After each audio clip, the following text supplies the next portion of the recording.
Llegó septiembre y hay una lógica también en pensar, repensar lo que nos sucedió hace un año. Se llama Aquí volverá a temblar y no lo escriben cualquiera, lo escribe Carlos Flores y Ricardo Becerra, que algo tuvieron que ver en algún momento institucionalmente con esto. ¿Cómo están, Carlos, Ricardo? Me gusta lo que dice aquí, dice elecciones del 19 de septiembre. Sí. ¿No? ¿Qué es lo que importa, no? A final de cuentas, ¿no? Sí, porque esta ciudad, Carlos, es una ciudad que, como dice Héctor de Mauleón, tiende a olvidar sus tragedias, ¿no? Y cada desastre lo vive como si fuera el primero, especialmente los temblores. Nos agarró el 19 de septiembre de hace un año, pues muy mal preparados, quizás en el papel con protocolos más fuertes, pero inaplicables, porque nunca nos entrenamos. Y en buena medida este libro es una apelación a la ciudad, al gobierno de la ciudad, al entrante y al que se va, para que se forje una buena discusión sobre lo que debemos aprender y debemos asimilar como chilangos, de que estamos en una zona de certeza sísmica, rodeados de riesgos, sobre un terreno pues muy difícil, que tiene muchas vulnerabilidades, como se dice. Así es. Y no estamos debidamente preparados todavía hoy para enfrentar un sismo como el de hace un año, es decir, como el del 19 de septiembre. Que eso debe haber sido, Carlos, la primera sorpresa del 19, ¿no? Sí. Es decir, la primera sorpresa de nuestro más reciente 19 es que no habíamos hecho suficiente después de la tragedia de aquel 19, ¿no? Carlos, primero muchas gracias por la invitación y creo que le das al clavo en una pregunta para nosotros ahora muy afortunada, porque lo que realmente ocurrió es que la ciudad deja de prepararse y de invertir en mecanismos de prevención que a la larga, luego de 32 años, resultan costosísimos e iniciamos, como dice Ricardo, prácticamente de cero a enfrentar un embate natural, a pesar de que la ciudad cuenta con una historia perfectamente documentada de un montón de tragedias. No tenemos inundaciones atípicas, tenemos inundaciones documentadas de años, sismos perfectamente identificados año con año, medidos en credos o en misereres, ¿no? Que hoy pues parece que no hemos aprendido la lección. Dice, y hay una frase ahí en el libro, que invertir en los mecanismos de prevención reduce 7-1 los gastos cuando viene un embate natural de esta fuerza. Hay cosas que son de prevención visto así, como protocolo. También, Ricardo, porque van a empezar a salir reportajes, ya hay algunos que hemos visto, que estamos revisando, etcétera, que hay asuntos que es prevención, pero que tiene que ver con corrupción. Sí. Con, ¿no? Con que la voracidad de las inmobiliarias en los últimos 20 años fueron bien correspondidas por la voracidad de muchísimos funcionarios públicos, ¿no? Y que volvimos a construir como no debíamos, donde no debíamos, y por eso también pasa lo que pasa, ¿no? Es decir, sí, también quisiera hablar de esa parte de la prevención. Por supuesto, por supuesto. Ahora, si vemos bien, ahí hay números en este libro, Aquí volverá a temblar, en los cuales se demuestra que después de 1985 y con las nuevas normas de construcción, la verdad es que la mayoría de los edificios aguantó. Es decir, la norma no era el problema. No era el problema. La norma bien aplicada no es el problema. Hay alrededor de una decena de edificios que no cumplieron con la norma y que provocaron tragedias humanas importantes. Ahora, el sismo del 19 de septiembre del año pasado sí produjo unas normas constructivas, esas sí ya japonesas, ¿no? A partir de este sismo, y gracias al doctor Sergio Alcocer, sí tenemos normas muchísimo más duras. ¿Ya mucho está más, esa norma? Ya está esa norma. Yo me acuerdo, son más caras, por cierto. En este noticiero mi héroe fue el ingeniero de la UNAM, sí, claro, que vino a decir, no, fue diferente.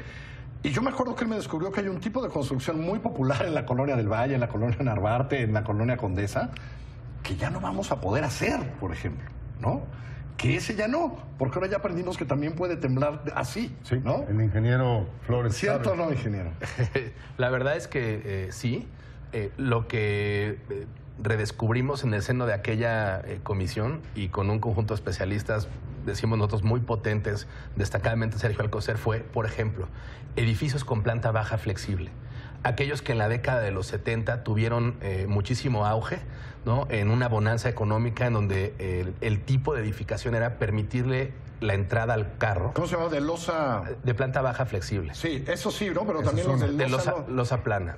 De losa plana, ¿no? Que pues, ahí los coches abajo y luego losa plana y no le pongas muchas cosas ahí. No le pongas muchas columnas o ponlas Exacto. más delgadas. Exacto. Y fueron edificios, francamente, de los más afectados en la zona centro de la ciudad, es decir, en la Cuauhtémoc, en la Benito Juárez, ¿no?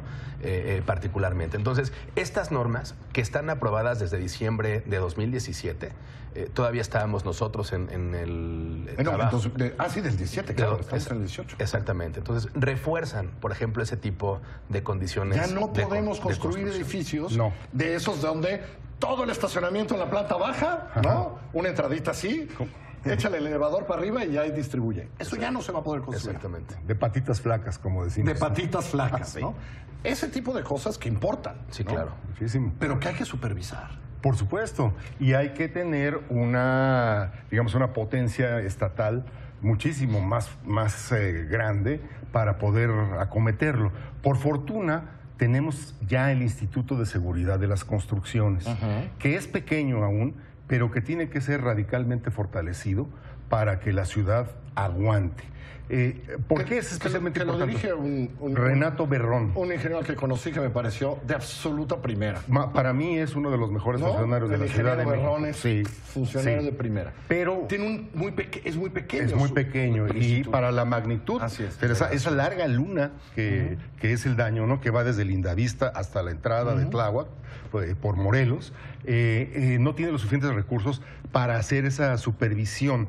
Y algo más, Carlos, creo que si algo debe servir la conmemoración del 19 de septiembre es para darnos cuenta que la Ciudad de México no es menos, sino más vulnerable hoy de lo que era en 1985. ¿Por qué? ¿Por qué somos más vulnerables?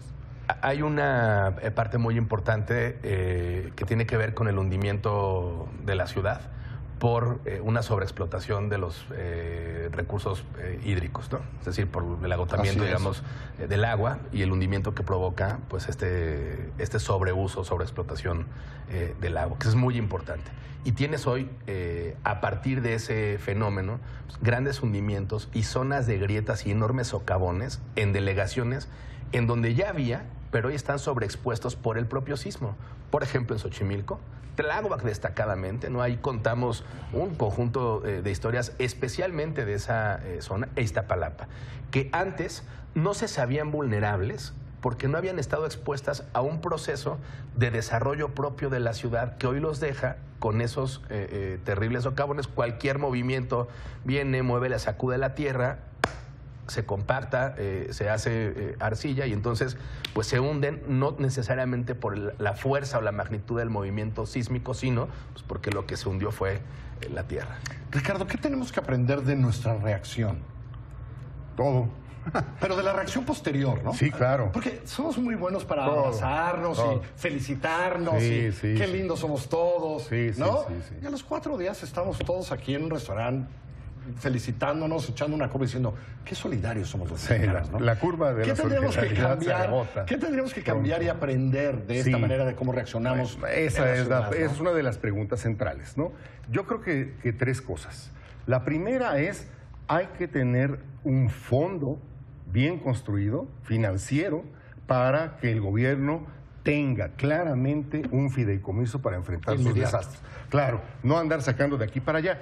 Creo que una de las fortunas que tuvo el gobierno de la ciudad en el año 2017 es que sí tenía ese apartado. No era suficiente, pero sí fue lo bastante para hacer, digamos, para montar una reacción masiva en las primeras semanas. Pero ese fondo ya tiene que ser una regla de la ciudad. No nos puede tomar por sorpresa en términos de dinero. 2, tenemos que superar la idea tan débil de protección civil según la cual un sismo se enfrenta evacuando lenta y ordenadamente un edificio, ¿no? Tenemos el dramático ejemplo de Medellín, de la calle de Medellín, que está filmado. Bajan en orden los que estaban trabajando ahí, pasa el susto, 10 minutos, regresan y el edificio se desploma. Sí, esas vidas deberían estar hoy con nosotros, pero porque los protocolos son tan sencillos. Sí tenemos que actualizarlos. Claro. Sí tenemos que ponernos más serios. Y responsabilizar a los ciudadanos, por supuesto al gobierno, pero por ejemplo también a las empresas. Debemos saber dónde va a estar la maquinaria y las herramientas desde antes. En el estacionamiento de no sé qué gran centro comercial. Ahí estarán y todos sabrán qué hacer. Y la tercera, sí debemos, digamos, hacer una reflexión muy seria sobre los nuevos patrones urbanos y también sobre nuestras costumbres y cultura a propósito de los desastres. Una cosa, dejamos apuntada una cosa no demagógica. Hay que ligar al predial, como parte proporcional, el seguro de tu casa. Asegurarlo para que no vengan estos gastos no de manera individual, sino en un coaseguro masivo de la ciudad que conforme el fondo para enfrentar los desastres. Bueno, lo voy a decir aquí, el que va a ser subsecretario de egresos escribió una columna al respecto cuando no lo iba a hacer todavía, en septiembre. Así es. Viendo esos ejemplos. Así que, Esquivel, a lo mejor lo puedes hacer. Va a volver a temblar, ¿verdad, Carlos? Con absoluta seguridad. Eso. Yo escribí 3 columnas en aquel septiembre que decían el temblor que viene y la gente me odió y me dijo que estaba creando pánico. Pues ahí les va otra vez. Va a volver a temblar, ¿verdad, Carlos? Con toda certeza. Va a volver a temblar. Algún día. No vamos a saberlo antes. Lo vamos a saber cuando suene la alarma. Ese día que suena la alarma tenemos que estar mucho mejor preparados de lo que estuvimos el año pasado. Y de eso se trata un poco el libro, ¿no? Por cierto, toda la lana de este libro va para damnificados, aquí está explicado, y creo que tenemos que empezar a leer esto todos los que vivimos en la Ciudad de México. Tenemos que aprender qué tenemos que hacer y nadie mejor que explicarlo que Carlos y Ricardo. Gracias a los dos. No, gracias a ti, Carlos. Gracias. Pónganse a leer. ¿Ya está a la venta? Ya está en todos lados. Más vale que ya está a la venta. Les vaya muy bien. Buenas noches.